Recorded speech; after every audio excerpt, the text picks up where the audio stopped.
जय जगन्नाथ मु कैलाश्वर प्रधान ढेंकानाल लोकसभा प्रार्थी नॉमिनेशन करिछि सांसद प्रार्थी मु कणियामाटीर पुओ कालचेर पुओ मु एठी विभिन्न प्रकार समस्या देखी मु स्वाधीन प्रार्थी निज मन बलैली सांसद प्रार्थी एठी बहुत प्रकार समस्या रही। ए समस्या छुआ दिन रे जो समस्या देखुली आज भी ठीक से ही समस्या देखुची। समस्या केतबेले कमुनी सेटा बढ़ी बढ़ी चली। वर्तमान एरियाटा रुगुणा पड़ी हो गलानी।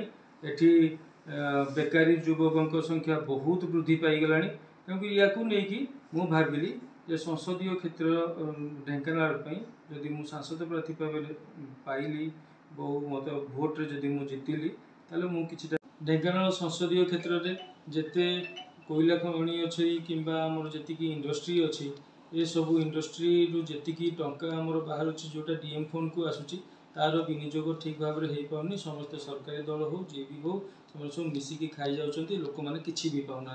तो मोर जदि मत जदि लोक मैंने विपुल परिमाण में भोट दे जययुक्त करेंगे मोर जो समस्या गुड़ाक अच्छी आ जो गुड़ाक प्रतिश्रुति दूसरी से गुड़ाक निहाती भाव में काम कर। जय जगन्नाथ।